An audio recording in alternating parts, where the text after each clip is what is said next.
Usapang kalusugan sa Health Check Plus. Alamin ang mga payong medikal galing sa mga totoong eksperto. Ang kaalaman ay kapangyarihan. Usapang kalusugan sa Health Check Plus. Magandang araw, Health Checkers! Magandang araw, Luzon, Visayas at Mindanao. Magandang araw din sa mga nakikinig at nanonood sa iba't ibang parte ng mundo. Isang mainit na pagbati mula sa bumubuo ng Health Check Plus, ang programang pinagkakatiwalaan ng mga eksperto.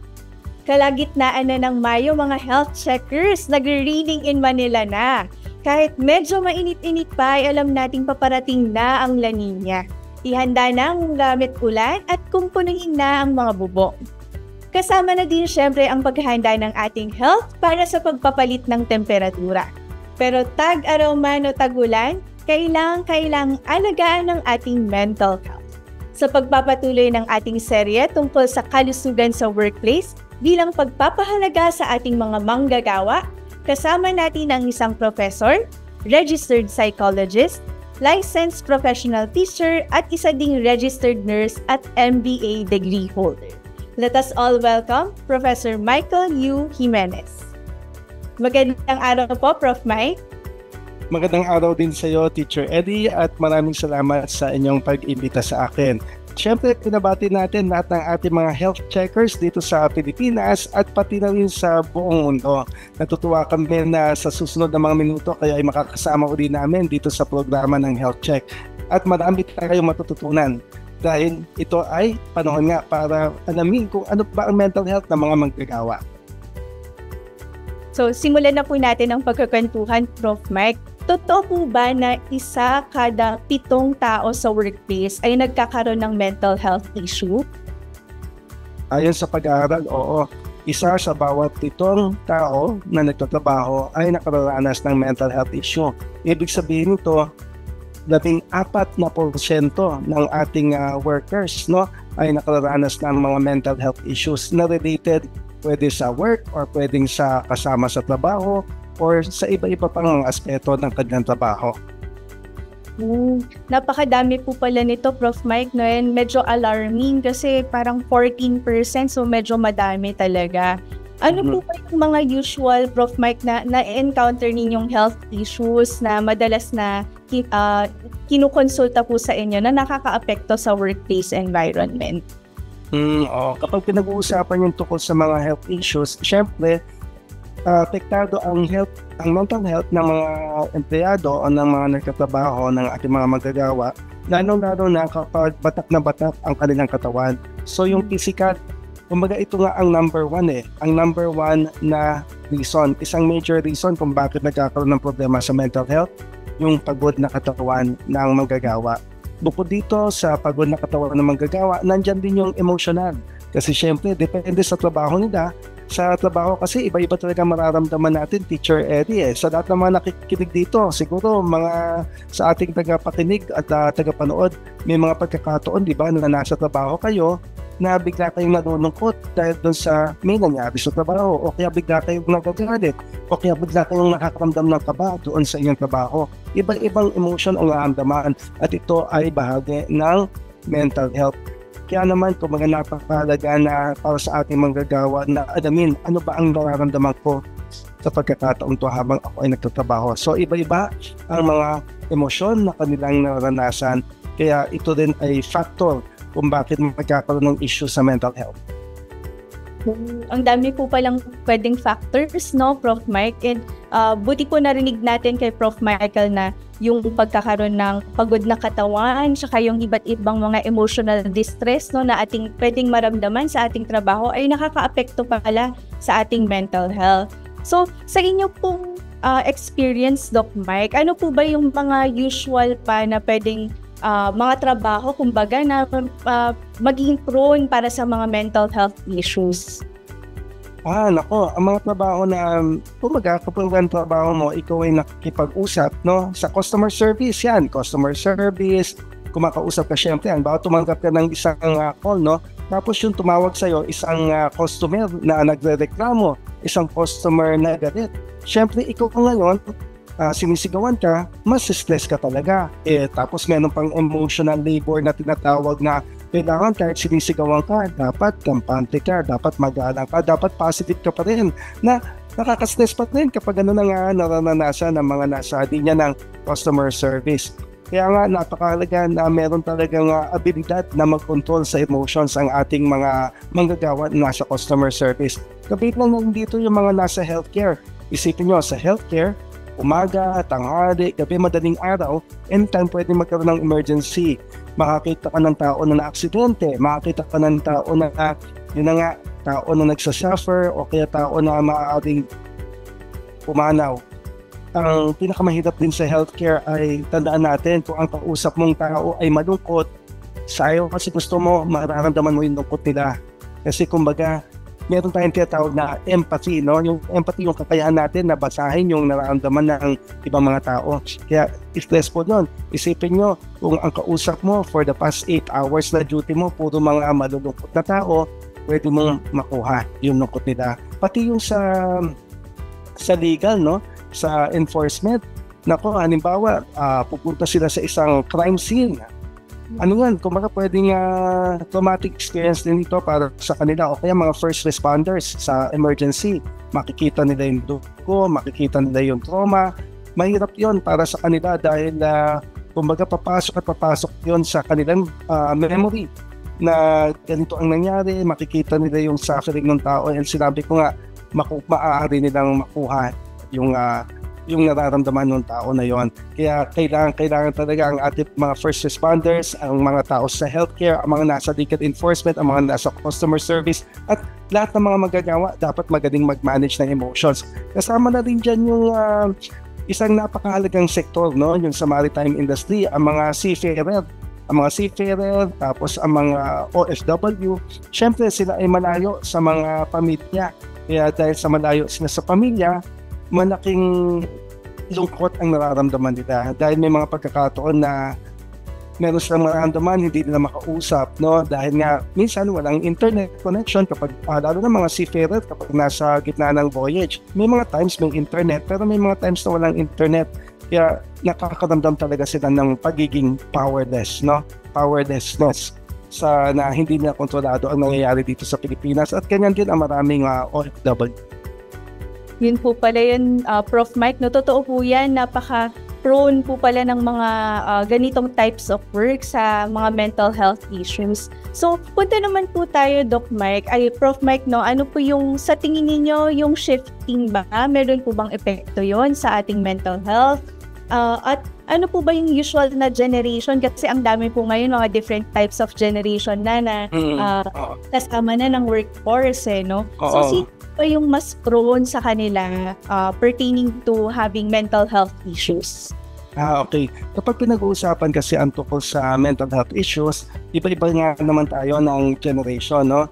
Nandito ang tinatawag natin na Generation X, Generation Y, Generation Z, pati na ng mga baby boomers. Siyempre, ang workforce natin ngayon, yung mga Generation Z, ang mga Generation Z natin, pinanganak mula noong 1997 hanggang 2012. Ang mga Generation Z workers natin, sila yung kumbaga, kung maraming alam ang Generation Z. At ang maganda sa Generation Z, sila yung nagdadala ng inclusivity sa workplace. Kumbaga, kahit anong race, kahit anong gender, kahit anong age, pinopromote ito ng Generation Z. Ito ay ayon sa pag-aaral ng McKinsey & Company na inclusive itong Generation Z. Kaya kumbaga, mas gusto ng Generation Z na yung workplace nila ay flexible.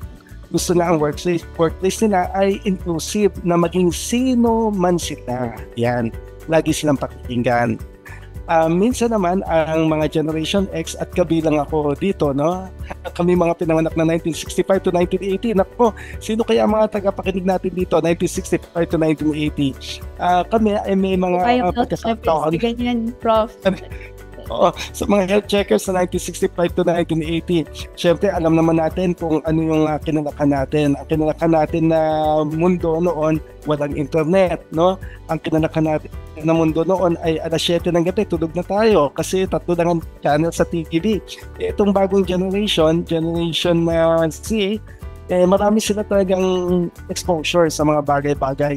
So tayo, yung mga dating generation, kumbaga, ibang experience natin sa experience ng bagong generation. Ang Generation X, yun nga, tayo, no? Simple lang ang buhay. Ang Generation Y, nandun sa transition na walang internet, nagkaroon ng internet. Ang mga Generation Y pala, kayo yung mga pinanganak ng 1981 hanggang 1996 or 1997. Ito yung transition period. At syempre, iba ang pananaw natin sa mental health. Ang mga Generation X, yung mga pinanganak ng 1965 to 1980, ang sinasabi ay kumbaga, dapat maging matatag ang bagong generation kasi ang generation namin ay ganito, ito ang trabaho namin, mahirap ang trabaho namin pero nagtiyaga kami, no? Pero ang napapansin ngayon sa Generation Z, napapansin sa research na may mga Generation Z, ito yung pinanganak na 1997 to 2012, na kapag na-stress sa trabaho, may tendency sila na pumadiscard. So, kumbaga, kasi dahil nga sa stress, kaya nga napakalaga ngayon para sa mga kumpanya na pakinggan kung ano ang concerns ng Generation Z, nitong bagong generation.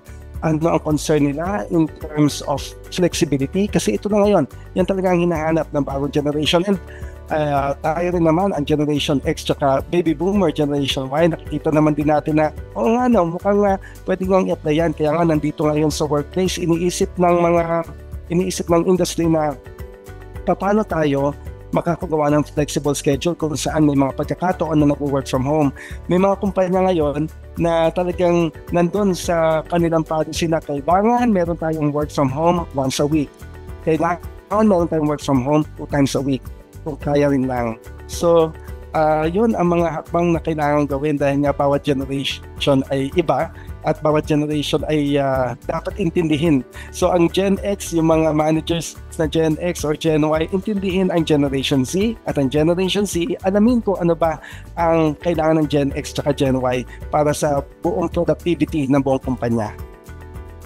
Nabanggit nyo, Prof. Michael, na talagang kailangan pinapakinggan na yung mga different generations ng ating mga employers at mga leaders sa workplace. Ano ba yung mga different pa ninyong mga tips or mungkahi para naman maging mas mental health friendly yung mga conditions sa ating mga trabaho?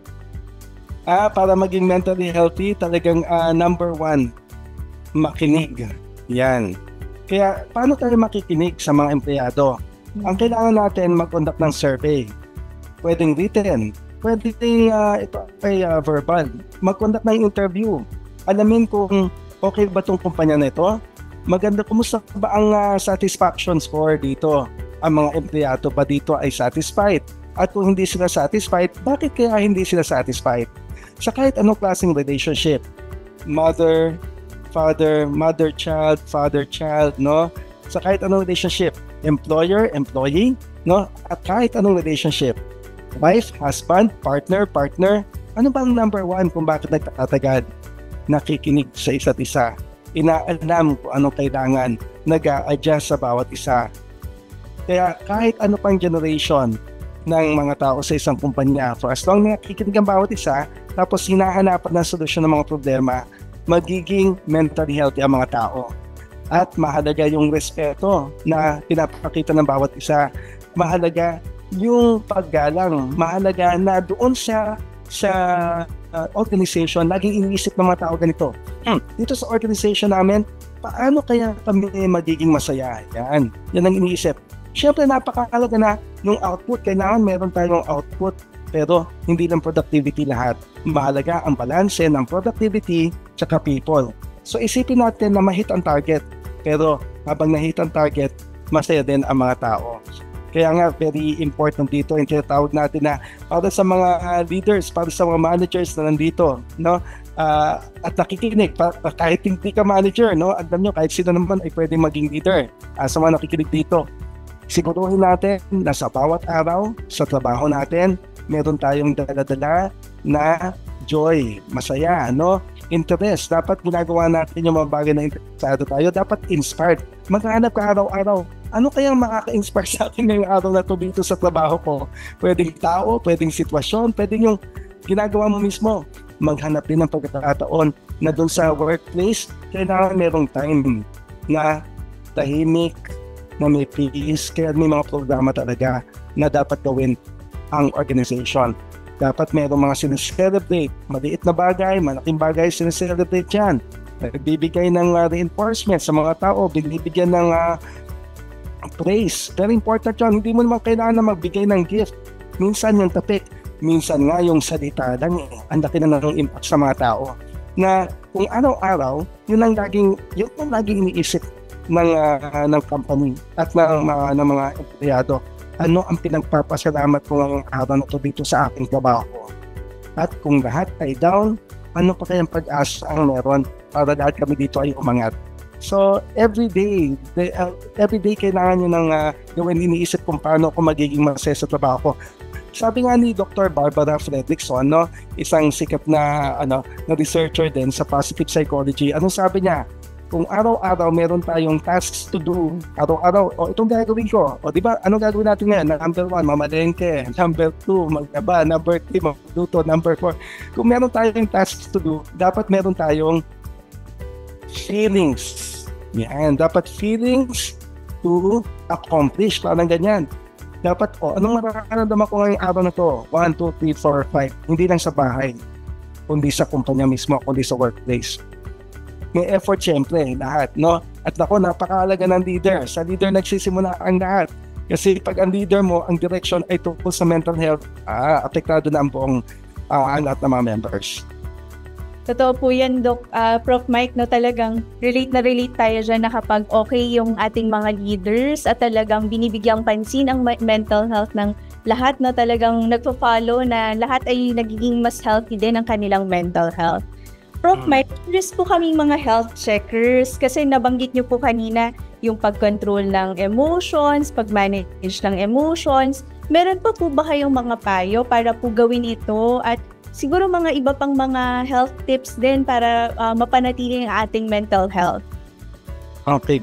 Alam nyo, in terms of health tips sa inyong lahat, unang-una simulan nyo sa rest. Dyan tayo lahat. Pagod ka na, mag-rest ka. Tapos yung rest mo, pwedeng rest of the body. Ano rest of the body? Matulog. Pero may tinatawag din tayong rest of the mind. Ano rest of the mind? Mag-meditate. Meron pa tayong tinatawag rest of the spirit. Ano yung rest of the spirit? Yun yung prayer. So, body, mind, and spirit. Matulog, mag-meditate, magdasal. So, buo yan, rest. Kaya lang hindi naman pwede na puro rest. Kaya alam mo, ang gagawin natin ngayon lahat, mag-iisip tayo, so active naman. So maghanap ng mga gagawin na para active ka naman, hindi ka matutulog. Ano ka? Hindi gigising. Pag gising mo, hindi takbo ka ng takbo, exercise. Mag-basketball, mag-gym, mag-volleyball, sumayaw kayo, mag-zumba kayo. Kumbaga yung other side ng level of activity, no? So kung kanina tulog ka ng tulog, ito ngayon, gising na gising ka. Ngayon, may nasa gitna. Ano nasa gitna? Yung hindi ka tulog, tapos gising ka pero hindi ka nagtatatakbo. Ano yung nasa gitna? Hindi ka tulog, nakaupo ka lang. Habang nakaupo ka, nanonood ka ng TV, nag-surf ka ng internet. Ito yung nasa gitna, gising ka pero hindi ka nagtatatakbo. So edi mag-internet ka, mag-video game ka. Naku, maraming ganyan. Kung mga may mga dito, mag-ML kayo. Na alis yan ng boredom, ML, Valorant, COC, COD, ganyan mga Gen Z pa, kahit naman yung mga Gen X at ibang Gen Y, talagang yan ang mga gustong-gusto. Mag-video games kayo, tama yan, kasi bibilis pa ang reflexes ninyo. And kung gusto nyo, mag-Candy Crush din kayo, kung prepared yung game. Basta ang mahalaga, may ginagawa tayo, nadidistract tayo mula sa ating mga problema. Hindi ko sinasabi na takmuhan ng problema. Pero minsan, bago mo harapin ng problema, kailangan maayos ang isip mo. Hindi mo harap ka sa problema, pagod ka. Pahinga muna, o kaya relax muna. Kaya alam nyo, ito rin, napakalaga, yung thought natin, yung feelings natin, tsaka yung gawain natin. Tandaan mo lahat yan. Na, konektado ang iniisip mo sa nararamdaman mo sa ginagawa mo. Kaya ang payo ko sa inyong lahat dito, simulan nyo palagi dun sa positive thinking. Alam naman natin, positive thinking ang dali sabihin pero mahirap gawin. Pero mag-isip ka lang, ano yung positive thinking? Mag-isip ka ng isang bagay. Lahat kayo, mag-isip ka kayo ngayon ng isang bagay, lahat ng nakikinig ngayon. Ano yung pinakamasayang pagkakataon sa buhay mo? O, kung nangyari yung masayang pagkakataon na yon, ibalikan mo ang mga OFWs. Kapag nasa Pilipinas, di ba? Lakad dito, lakad doon, gumagawa ng mga happy memories. Bakit? Kailangan nyo mag-ipon ng happy memories dito sa Pilipinas kasama ang pamilya dahil pag dumating ang pagkakataon na nalungkot kayo, meron kayong huhukutin na happy memories at yun ang babalikan ninyo. At ipapaalala nyo sa inyong brain na, oops, malungkot ka ngayon, pero tandaan mo, kahit malungkot, meron tayong mga happy moments. Sa thoughts na nagsisimula. So again, sa mga nakikinig dito, pwede ba next time pag nakikita mo, naramdaman mo na nalulungkot ako, tanongin nyo sarili nyo, ano kayang iniisip nyo at nalulungkot kayo? The next time na nagagalit kayo, sabihin nyo sa sarili nyo, ano kayang iniisip ko at nagagalit ako? Next time na kinakabahan kayo, ano kayang iniisip ko at kinakabahan ako? Because once na nakonekta ninyo ang inyong nakaramdaman sa inyong iniisip, yung hindi na kayo magiging very emotional. Kasi instead na masyado kayong emotional, ano yung ginawa nyo? Iniisip nyo na yung inyong nararamdaman. Balanse na siya. At kung anong iniisip, yun ang mararamdaman at yun din ang mangyayari at gagawin ninyo. Napakaganda po nung nabanggit nyo, Prof. Michael, no, na kailangan talaga may balance, no, sa lahat ng bagay. At maganda din na napaalala nyo sa amin na kailangan yung body, mind, and spirit at yung balance din between rest and activity. No, kailangan binibigyang pansin din nating mga health checkers yan. Prof. Michael, balikan ko lang yung nabanggit natin kanina na numbers. No? So sabi natin kanina, almost 14% ng ating workers ay may mental health issues. Meron tayong datos na depression daw ay isa sa mga leading issues sa workplace. Ano po ba ang mga usual na signs and symptoms ng depression na dapat nating bantayan, lalo na po sa ating mga kasamahan, sa trabaho, ganyan? Alam mo, totoo yan, Teacher Eddie. 300 million katao ang may depression sa buong mundo. Gaano karaming 300 million? 3 times yan ang population ng ating bansa. 3 times ng population ng bansa natin, ganyan karami ang nakararanas ng depression. Ang dami, di ba? And ano sabi ng World Health Organization? Kada 40 seconds, mayroong nagsusuicide. Every 40 seconds yan. No, kung gusto natin na maano yung datos, every 40 seconds parang ganyan may nagsusuicide. So ibig sabihin ang kalaban natin dito suicide, ang kalaban natin dito depression. So paano natin nalabanan ng depression? Kailangan kilala natin. Paano ba natin magsusuko ang kalaban? Kailangan kilala natin. Kaya para sa inyong lahat dito, napakahalaga na kilala natin ang depression. Bakit? Pag kilala natin ang depression, pag alam natin kung ano ang sintomas ng depression, alam natin kung pumapasok na ba ito sa loob ng bahay natin, ito ba ay nandun na sa ating mga kasama, kumakatok na ba ito sa pintuan ng building, alam natin pag dumating na. At pag dumating na, masasabi natin na, sandali, ito yung depression na. So, alam na natin, kilala natin ang kalaban. Paano nyo malalaman? Una, yung mga taong nade-depress, halimbawa, no, kayo naranasan na ba ninyo dito yung nagfo-focus ka dun sa trabaho mo pero hindi ka makafocus, no? Meron kang gagawin na email mo, hindi mo magawa. Meron kang tatapusin na task, tapos sabi mo, ba't parang hindi ko matapos to? Kanina ka pa nakaharap sa computer, pero parang tulala ka lang, wala kang matype, no? O kaya naman kanina ka pa nakaharap doon sa gagamitin mo na tool, no? Siguro sa workshop, no? May mga tools ka dyan, o kaya nandun ka sa barko naman, nandun ka sa deck, no? Tapos sabi mo, ba't ganun, parang hindi ko alam ang ginagawa ko. Number 1 yan, yung hindi ka makafocus. Number 2, yung mga dating kina-enjoy mo, yan. So, meron ba sa inyo dito na nakikinig na mahilig mag-videoke? Kung dati tuwan-tuwa ka sa pag-videoke, ngayong araw na to, nagtakabat ka nun, hindi na ako nag-enjoy sa pag-videoke. Isa yan sa sintomas. Dati no, nag-enjoy ka kapag mag-games ka, noon magtakabat ka no, hindi na ako masaya. So again, tandaan natin, pag nawalan ka ng interest sa mga bagay na dati na-enjoy mo, isa yan sa dahilan. Number 3, yung mood mo, iyak ng iyak, ang lang sa isang lugar, konting bagay na iiyak ka na. Number 4, yung energy level ninyo, no? Dati na parang, alam mo yung gusto mong bumangon, pero hindi ka makabangon, parang hinang-hina ka. O kaya, medyo may lakas ka naman, tapos ayaw mo naman bumangon. So, magbaba ang energy level ng mga tao na may depression. Number 5, Sila yung tingin sa sarili, parang lagi nagigilty. Kapag dumating kayo sa pagkakataon, mga sinasabi ninyo sa sarili ninyo, mali na naman yung mga desisyon kung ginawa sa buhay. Talagang kasalanan ko to eh. Kaya naman nagkaganto-ganto sa pamilya namin, kasalanan ko. Kaya nagkaganon yung anak ko, kasalanan ko. Kaya nasira yung relationship, kasalanan ko. Kaya magalit yung boss ko, kasalanan ko. Kaya yung co-worker ko, ganito ang trato sa akin, kasalanan ko. Naku, pag sinisimula ang sarili mo, nakasalanan mo lahat na nangyayari, isa na rin yan sa dahilan. Number 6, kumaga, ikaw naman bumabagal ka sa paggalaw o kaya nagiging restless. Ganon ang may depression. Number 7, dalawang klase lang ang tao sa mundo pag nadidepress. Isang kain ng kain, isang hindi kumakain. Naku, nasa kaya ang ating mga taga-pakinig at taga-subaybay? Kayo ba kain ng kain o hindi kumakain? Ikaw, Teacher Ellie, anong ginagawa mo? Pag ikaw ay nasa-stress, kain ka ng kain o hindi kumakain? Parang stress eating, Doc, ang ginagawa ko eh. So, kain na kain. Ako rin. Pag syempre dapat pagbigyan natin sa sarili natin pag nasi-stress tayo. So, ganyan, And number 8, sila ay mga tulog ng tulog o kaya hindi natutulog. Yan. Saan ka doon, Teacher Eddie? Yung hindi natutulog o natutulog? Depende po, Prof eh. So, kapag pagod na pagod, syempre, babawi sa tulog yan. Oo, tama yon. Yan, pag pagod na pagod, babawi sa tulog. Pero alam nyo, mayroong mga tao na kapag may depression, kahit pagod sila, nagtataka sila.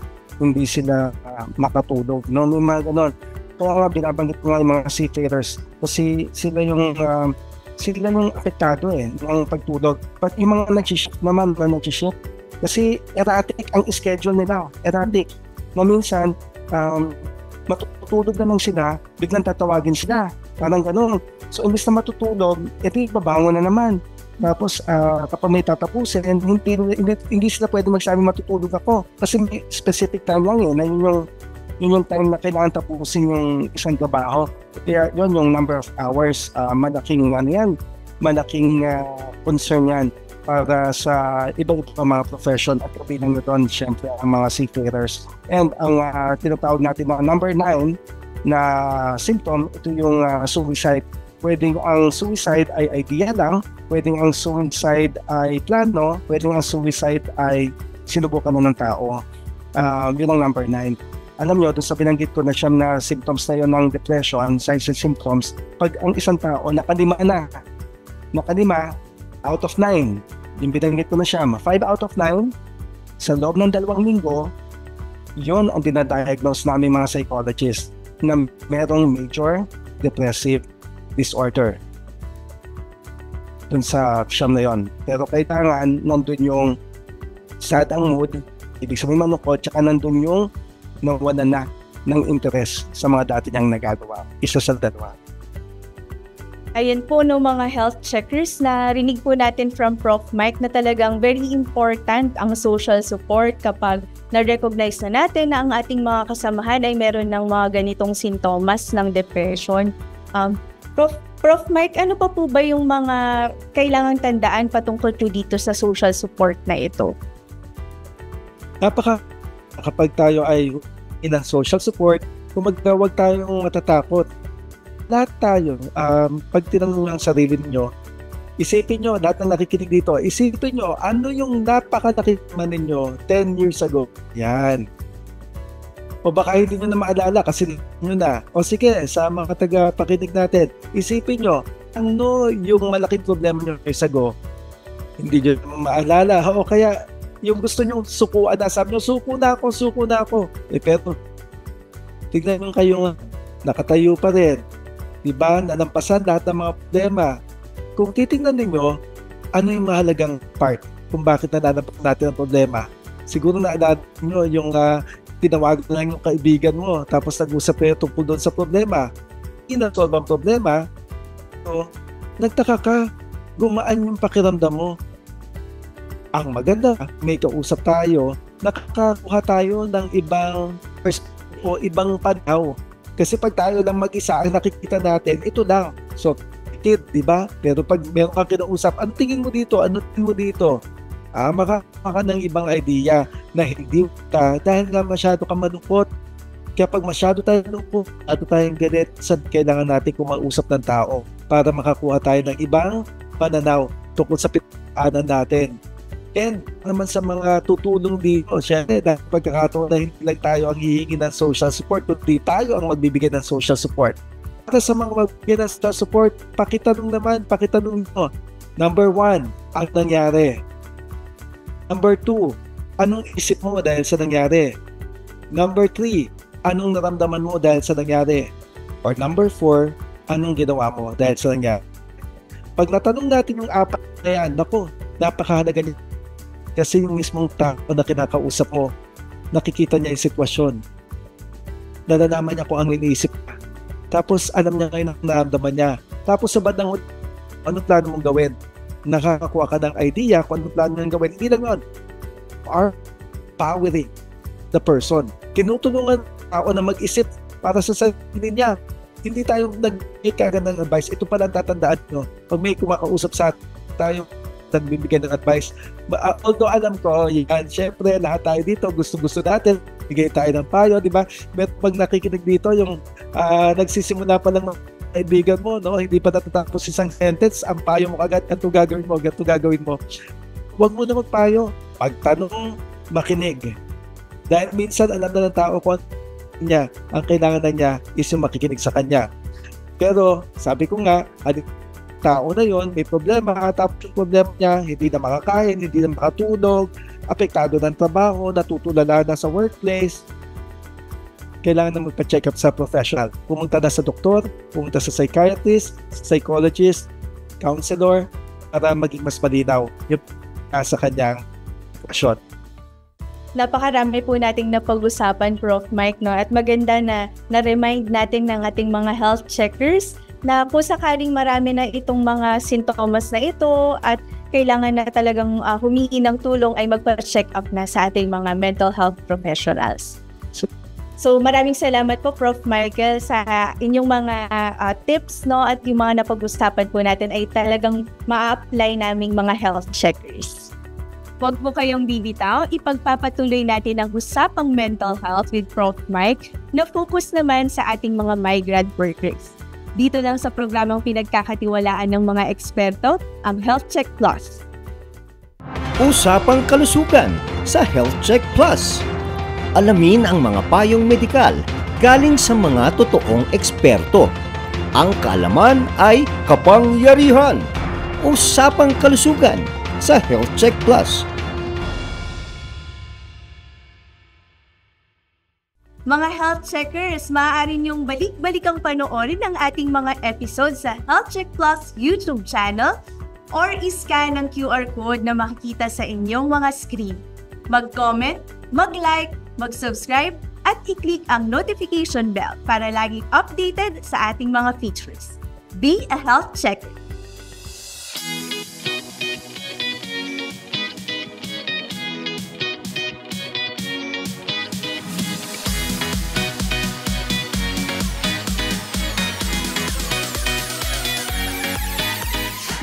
So ngayon po ay napakasaya po namin dito sa Health Check Plus, ang programang pangkalusugan na pinagkakatiwalaan ng mga eksperto dahil po kami po ay nasa 4th anniversary na.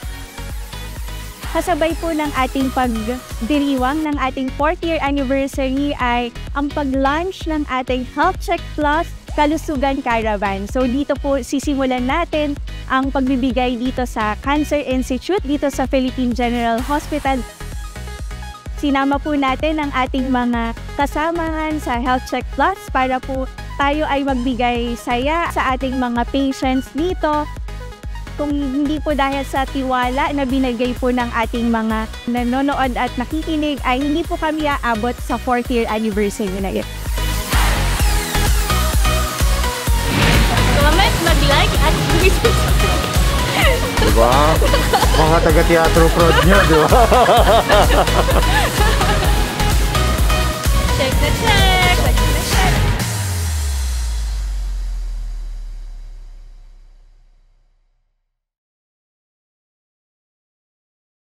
Wellness tips sa Health Check Plus.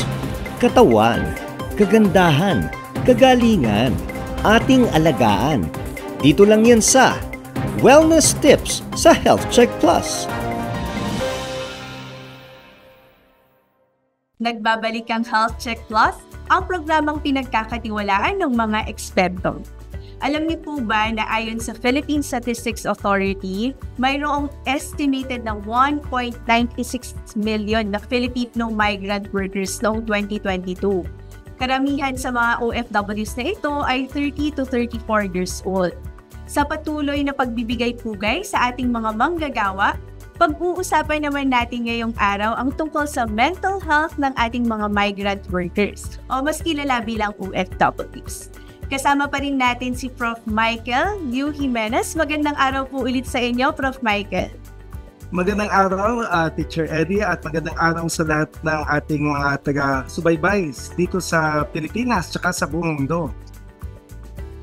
So pag-usapan na po natin, Prof. Michael, kasi kanina nabanggit at napag-uusapan natin ang mental health ng ating mga workers. So ngayon mag-focus lang po tayo sa ating mga unique na workers, which is our migrant workers. Sa inyong mga experience po, ano po ba yung mga main challenges na pwedeng harapin ng ating mga Filipino migrant workers? Ang number one na challenge na hinaharap ng ating mga Filipino migrant workers ay homesickness. So kahit nasaan ka mang lugar o panig ng mundo, ang dati mong iisipin ay kung saan ka nang galing.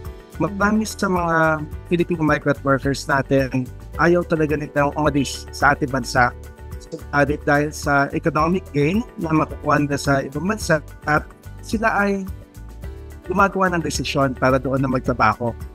Kaya kumbaga understandable din na sa sakripisyong ginawa nila, meron silang mga pagdadaanan na mental health issues. And kasama nga dyan, yung lagi nilang iniisip kung ano ba ang nangyayari dito sa Pilipinas, sa kanilang anak, sa kanilang asawa, sa kanilang partner, sa kanilang magulang, sa kanilang pamilya. Kaya ito yung madalas nilang iniisip. At minsan, kapag may mga problema, nararamdaman nila na parang wala akong magawa dahil malayo ako sa kanila. Umaga, nakakapagsalita sila, meron silang ibang nagagawa, pero hindi mo nandun sila mismo habang nangyayari yung problema at nagiging bahagi ng solusyon dun sa actual na sitwasyon. Totoo po yan, Prof. Mike, talagang apektado pa rin ang ating mga migrant workers sa mga nangyayari sa kanilang mga bahay o tahanan dito sa Pilipinas. Ano pa po ba yung mga usual na challenges aside from homesickness? Meron pa po bang mga ibang mental health challenges na hinaharap ang ating mga migrant workers? Bukod sa homesickness, syempre nandyan yung tinatawag natin na multicultural aspect o kaya transcultural aspect na kailangan na makikita din sa mga tao na iba-iba ang kultura. Sa isang banda, maganda ito dahil natututunan nila kung paano tumingin ng mas madawat sa iba-ibang klase ng tao, ng lahi, nationality, at kultura.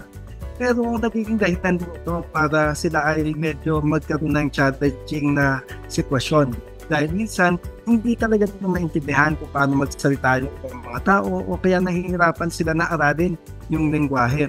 Yung iba naman, bukod sa language barrier, ang nakikita naman nila yung iba-ibang practice ng kultura na hindi ito ang kinalakan ko pero ganito para sa kanila.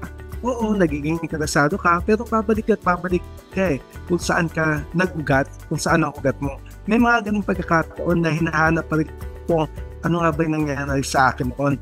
Siguro nga ngayon, meron silang mga magagandang kwento tungkol sa pagiging OFW, pero nandun talaga sa likod ng isip nila na gusto nila yung mga nangyayari, gusto nila yung ugat mo, gusto nila yung bansa, anong ginagawa dito, kung anong nangyayari dito.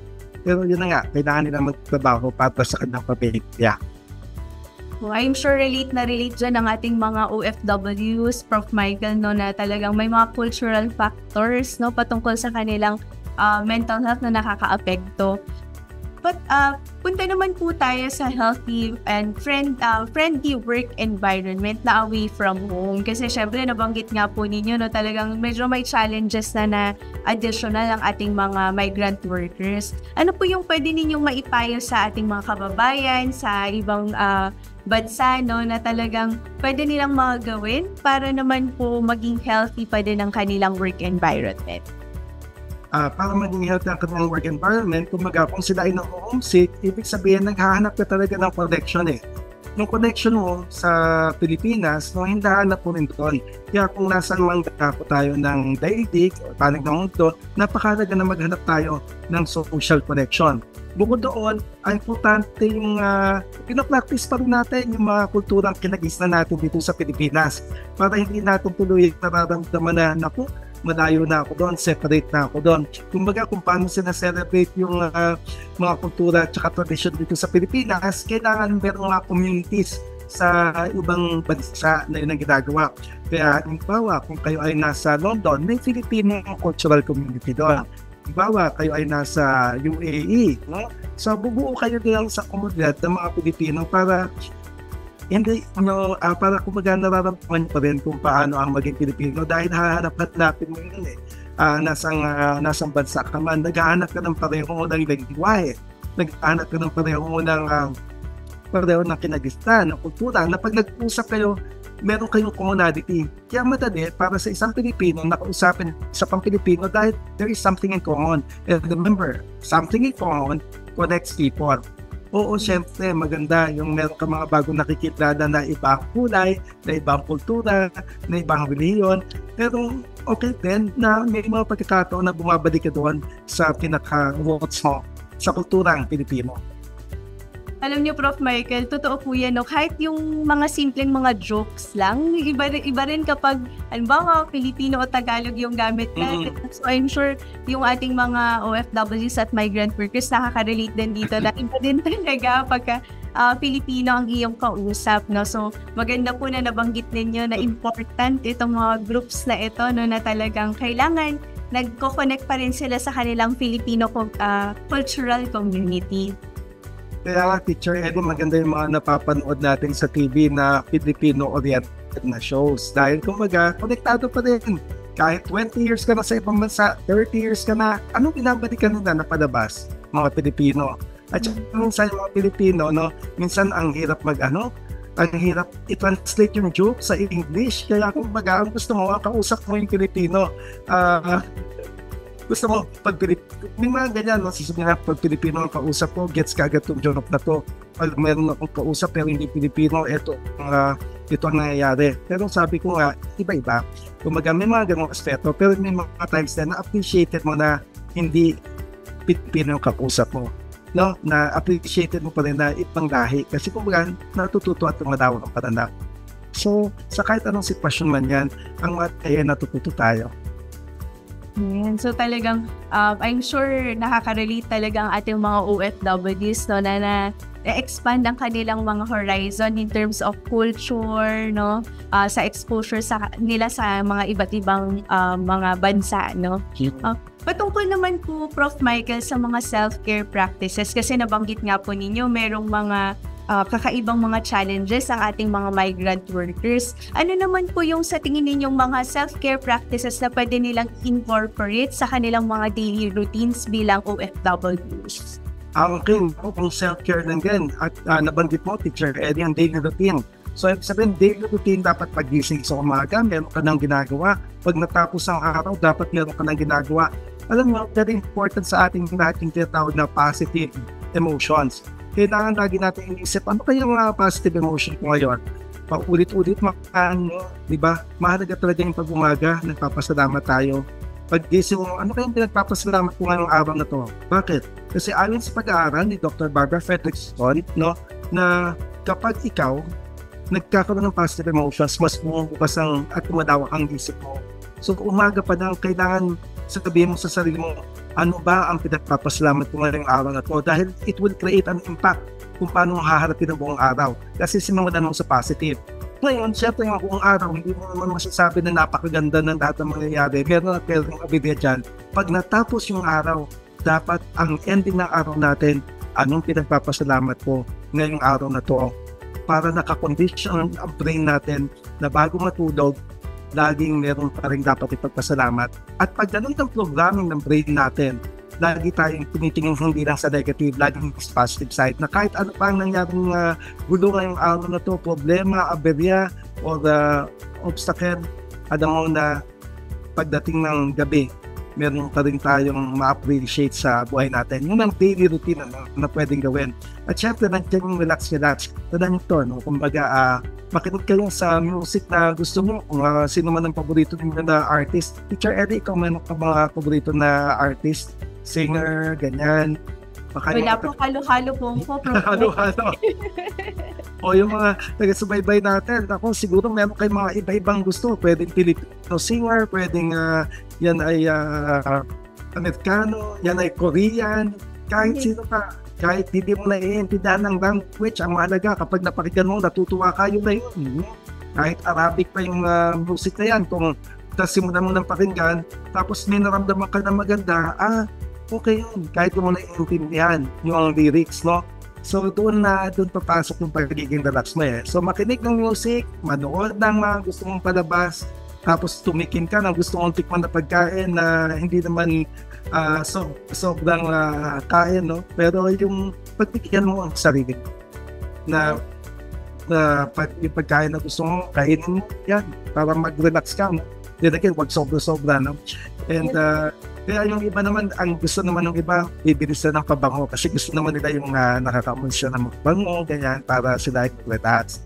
So, i-treat natin, i-pamper natin ang ating mga sarili, no? Manood tayo ng gusto natin, makinig tayo sa mga kakapagpa-relax sa atin, umuwi tayo ng pabango, kung gusto yung pabango, kaya tayo nagpapabango dyan, pabanguhan mo yung paligid mo, no? Para nababago ang mood mo, tumikim ng pagkain na gusto natin, at syempre, yung isip natin, napakahalaga. Kumaga, umupo ka lang tapos sabihin mo, ano mga dapat kong pagpasalamat? Sa bagay, hindi naman routine yan no? Wala naman yan sa routine natin Ang nasa routine natin, ako mamaya ayusin ko ito, mamaya maglalaba ako ng damit, mamaya maghuhugas ako ng plato, mamaya ayusin ko yung mga mga gamit ko, pero wala naman sa routine natin. Mamaya uupo ako, di mga minuto, iisipin ko ano ang pagpapasalamat ko. Pero there is always a time to start. At pag simulan yan, yan na yung magbabago ng iyong perspective. So pag hindi kayo busy, o kaya pag sobra kayo busy, lagi mong isipin, ano ba mga dapat magpapasalamat? Yan. Very practical po, Prof. Mike, no, na talagang mag-set aside ng kahit mga simulan natin sa 5 minutes muna na pag-upo, no, para ma-examine natin kung ano ba yung pwede nating papagsalamatan nasa buong araw at ma-focus sa atin ang positive emotions na nabanggit natin ninyo. At saka alam mo, Teacher Eddie, ito lang para sa inyong lahat. Kung tingin nyo, ano bang dapat ipagpasalamat tapos wala kayong maisip, isa lang, no? Magpasalamat kayo at tayo ay humihinga. Naku, alam mo, Teacher Eddie, nung nagkaroon ako ng COVID, alam ko na kung anong ibig sabihin ng naghihinga daw. Alam ko na kung anong ibig sabihin na talagang i-give up mo lahat, basta ibalik na yung paghinga mo.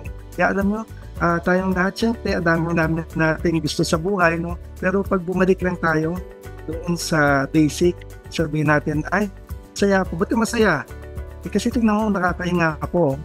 Like, so, yan, malaking bagay na yun, makakahinga tayo ng maluwag. Sobrang simpleng bagay nun, Prof. Mike, no? Pero talagang kapag na-appreciate natin yung mga little things, no? Talagang malaki yung effect sa ating daily lives. Punta naman tayo, Prof. Mike, dun sa usapan kung sakaling nagsastruggle na po sila sa mga mental health issues, ano po ba yung mga resources or mga support systems na available para po sa ating mga migrant workers? Okay, ang mga resources, syempre, na mahalaga nating alamin, kailangan kasi natin dyan yung social support na yung mga nakapaligid sa atin.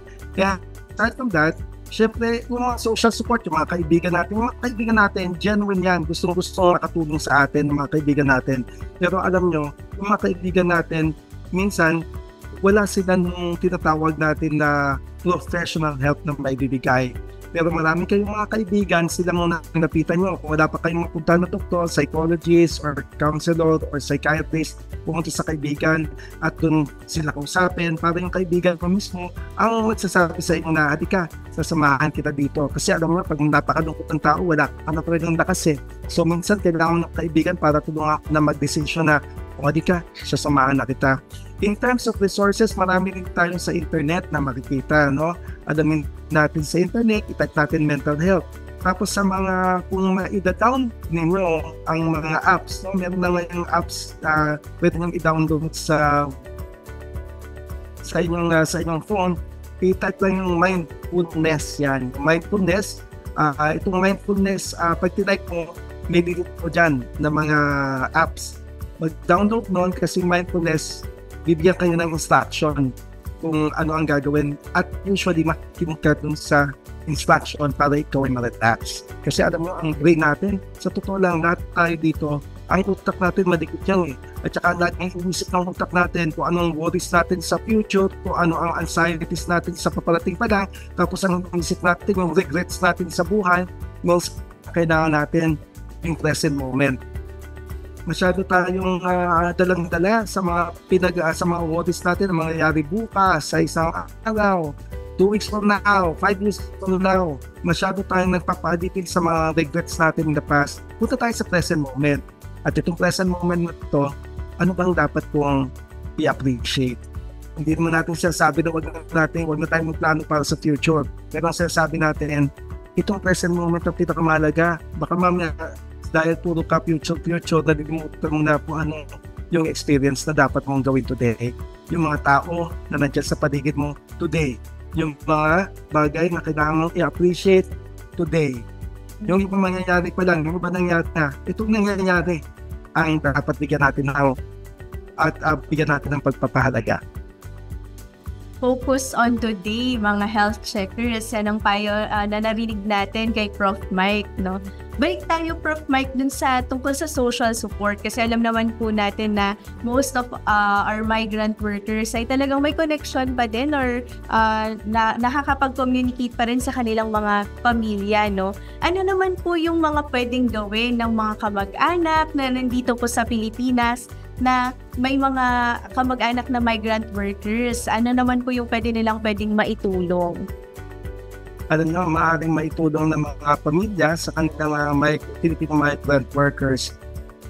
Isipin mo palagi na yung kamag-anak na nasa abroad, sila ay malayo sa inyo at hinahanap-hanap nila kayo. Kumbaga, gusto nila kayong makausap, gusto nila kayong makayakap, pero nakakausap kayo, pero iba yung nayayakap kayo at yun ang hindi na magawa. Ngayon, kapag mayroon kayong mga pinag-uusapan kasama ng Filipino migrant worker, tiyakin na mayroon kayong positive emotion. Tiyakin na ito ay mayroong saya, no? Hindi yung mag-uusap na lang nga kayo tapos may away pang nangyayari. Mag-uusap na lang nga kayo, mayroon pa kayong galit. Mag-uusap na lang kayo, no? Tapos puro pa problema yung ikukwento mo. Hindi naman natin sinasabi na itago nyo yung mga problema mula sa kanila. Pero mahalaga na balanse ang pagbabalita. Ikwento ang mga problema, pero pag nagkwento ng problema, kung ano na yung mga solusyon na ginagawa ninyo dito. At kung matukwento naman tayo ng mga problema, bigyan din natin ng mga kwento tungkol sa ano ba yung mga positive na nangyayari. Para yung taong kausap natin, balanse rin yung naririnig niya, balanse yung kanyang iniisip. Kaya naman hindi siya masyadong madadown. Kasi tandaan natin sila ay mag-isa.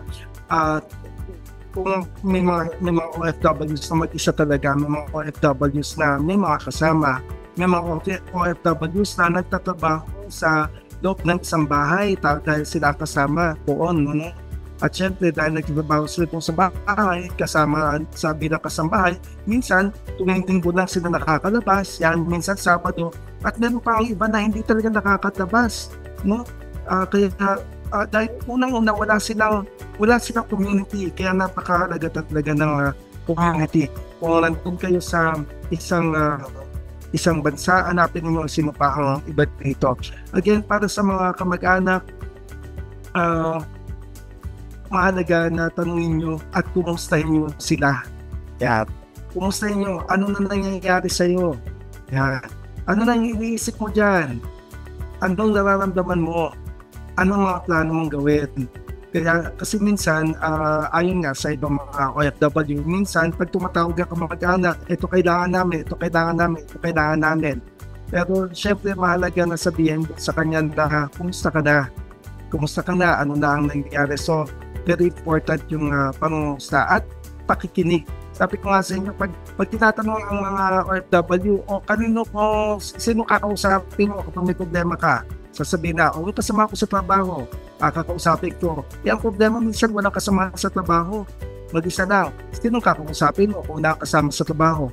Ang anak ko sa Pilipinas, ang nanay ko na nandun sa probinsya, yung tatay ko na laging nagpapayo sa akin, yung classmate ko na nandun pa sa bayan namin.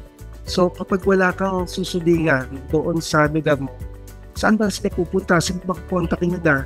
Hindi ba dito kayong mga mag-anak? Yan napakahalaga na i-enroll.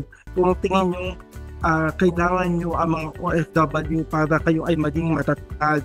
Kailangan din kayo ng kamag-anak ng OFW para maging mas matatag sila sa iba-ibang klase ng hamon sa buhay kapag ikaw ay nagtatrabaho sa ibang bansa.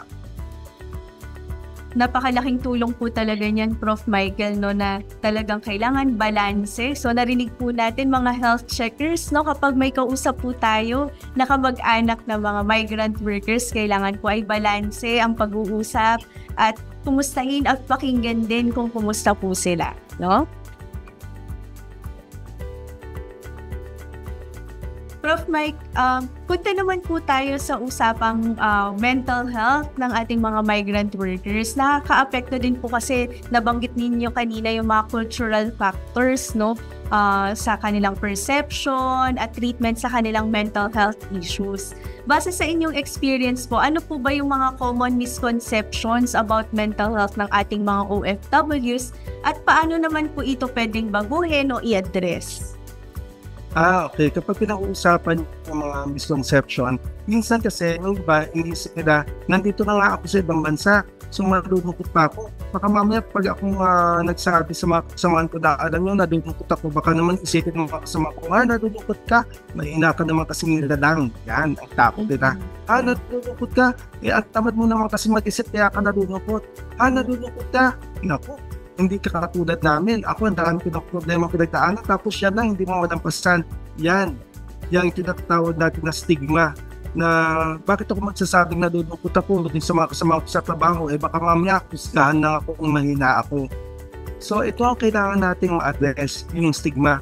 Na dati, kumbaga, pag sinabi ng isang tao, nalulungkot ako, nalulungkot ka, naku, dapat hindi ka nalulungkot, dito tayo, ang ganda ng trabaho natin, mabuti pa may trabaho tayo, tapos oo naman, justified yun na maging masaya tayo kung anong meron tayong trabaho sa abroad. Pero hindi naman po kinagtrabaho ko sa abroad, puro saya na lang mararamdaman mo. Kung gano'n man ang nararamdaman natin.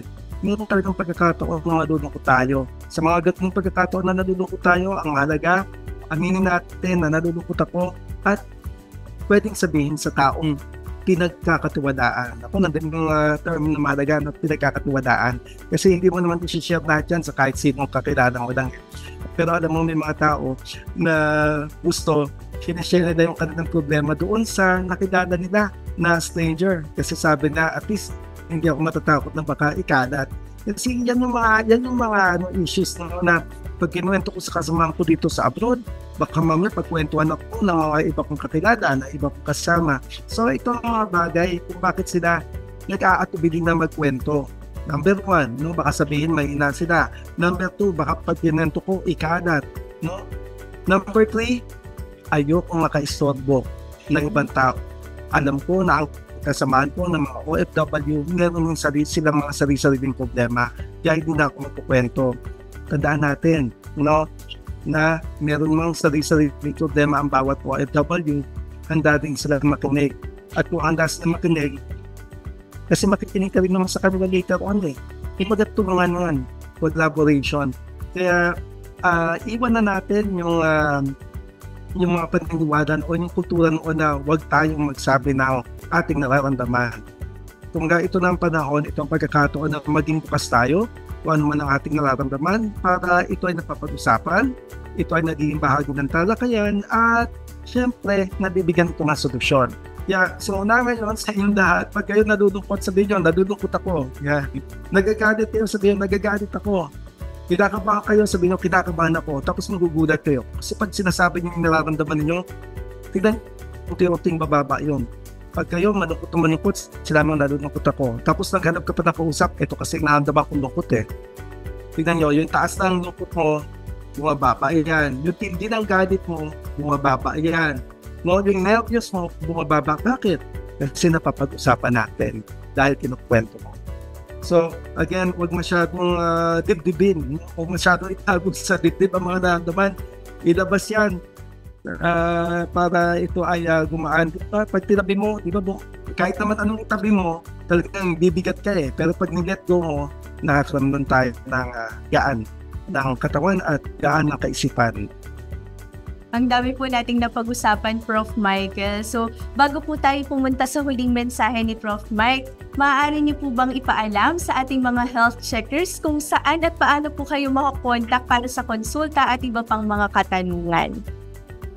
Ganun, Teacher Eddie, maraming salamat.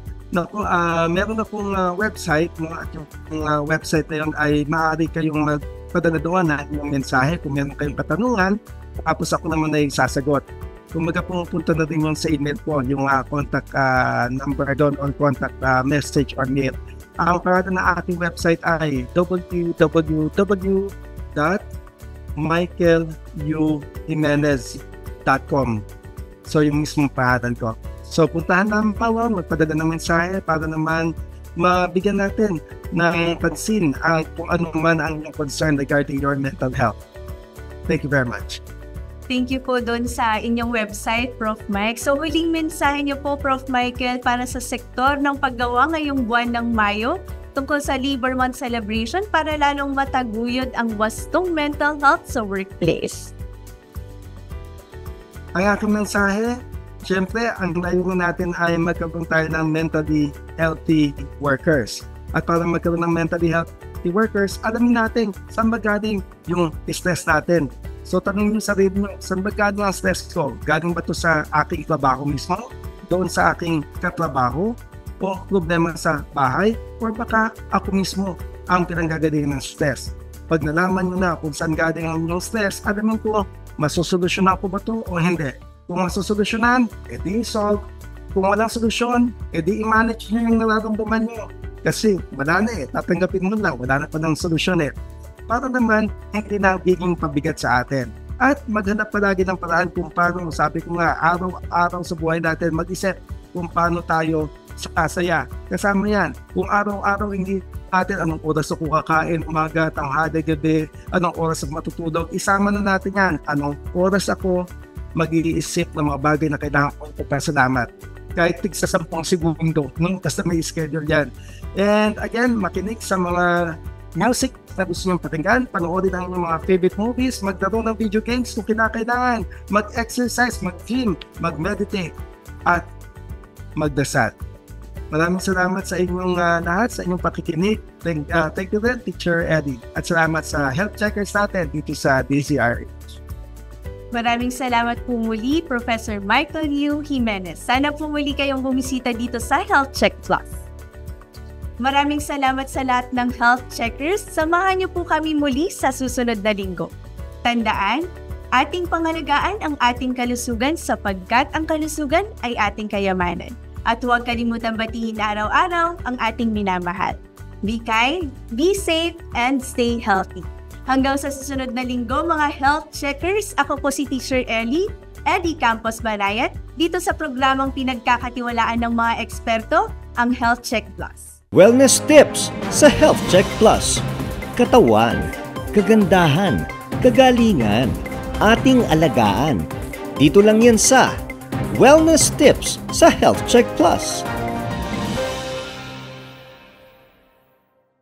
Mga health checkers, maaari niyong balik-balikang panoorin ang ating mga episodes sa Health Check Plus YouTube channel or iscan ang QR code na makikita sa inyong mga screen. Mag-comment, mag-like, mag-subscribe, at i-click ang notification bell para laging updated sa ating mga features. Be a health checker!